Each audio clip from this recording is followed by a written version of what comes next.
இந்த ஆளுக்கு இந்த போட்டோல இருக்கிற பொண்ணை ரொம்பவே பிடிச்சு போச்சு. எப்படியாவது இவளை பார்த்தே ஆகணும்னு துடியா துடிக்கிறான். இந்த பொண்ணுமே அவனை பாக்குறதுக்கு ஓகே சொல்லி அவன் கூப்பிட்ட ரெஸ்டாரண்ட்டுக்குமே வந்துடுறாங்க.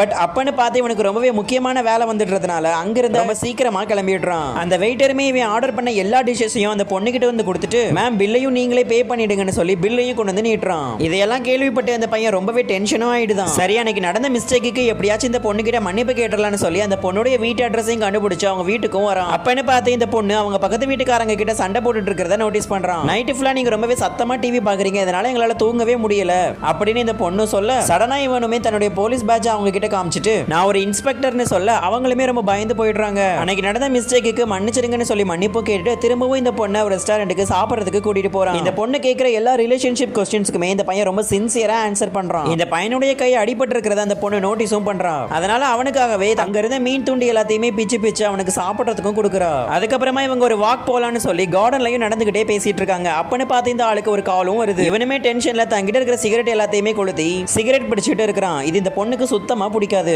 இந்த பொண்ணுமே தன்னுடைய பாயிண்ட் ஆஃப் வியூ சொல்ல அவனுமே இனி சிகரெட் பிடிக்க மாட்டேன்னு ஒத்துக்கிறான். இப்படியே பல நாட்கள் ஓடிடுது. இந்த ஆளும் சிகரெட் பிடிக்கிறதையே சுத்தமா விட்டுறான். அன்னைக்கு ஒரு நாள் காலையில இந்த பொண்ணுடைய வீட்டு வாசல்ல இந்த பையனுடைய கார் நிக்குது. அந்த காருக்கு கீழே இந்த பொண்ணுடைய போட்டோவும் விழுந்து கிடக்குது. இந்த பொண்ணு அந்த போட்டோவை எடுத்துட்டு வந்து இவன்ட்ட கொடுக்க, என் போட்டோவை நீங்க ஏன் வச்சிருக்கீங்கன்னு சொல்லி இவளும் கேட்கிறா. எனக்கு சிகரெட் பிடிக்கணும்னு தோணும் போதெல்லாம் இந்த போட்டோவை தான் பார்ப்பேன். அதுக்கப்புறம் எனக்கு அந்த தாட்டே வராது. உங்களுக்காக நான் என்ன ரிஸ்க் எடுக்கிறதுனாலும் ரெடியா தான் இருக்கிறேன்னு சொல்லிடுறான்.